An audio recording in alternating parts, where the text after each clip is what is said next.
I didn't really start to realize the importance of neighborhood schools until I was in high school.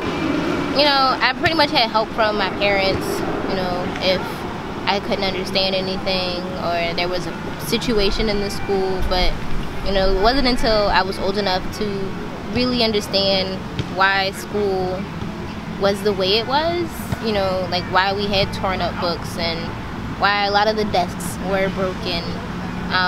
It wasn't until high school when I could really see that things needed to change and that my education wasn't what it could be. All throughout every year of school, my favorite subject was English.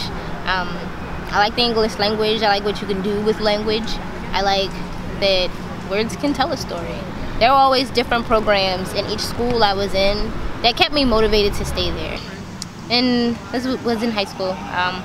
A lot of the science classes we had, they would go and like pick a few students who had like the highest grades, and you know, ask them if they would be interested in doing this program. And it would be, you know, you get to leave school early a couple days out of the week and go to Penn and learn on different levels of science. And we got to experiment with sheep brains and other brains and hearts and stuff, and it was cool.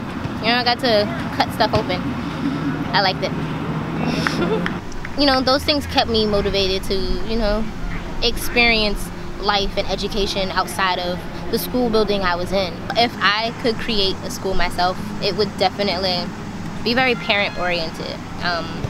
I would make sure that each parent could be in the school at least once a week. That way, that child does get a very good experience, and that, you know, they will be able to continue their learning and that helpfulness from home. But I do know that the children in school now are kind of suffering. I know that with the budget cuts that we have recently, students have to bring their own toilet paper to school, and they're left without textbooks. Classes are really overcrowded.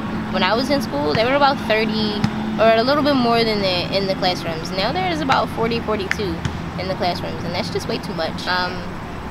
You know, these children now are having to work a little harder without knowing the reasons why.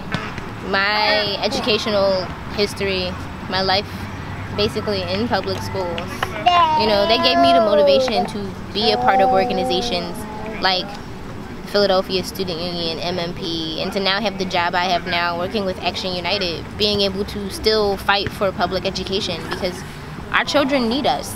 And if we can't be the ones to decide whether or not their education should be important, you know, like I knew mine was, regardless of, you know, not having the resources to learn and educate myself in school, but by going home and by joining programs that did help me to understand that I was worth more.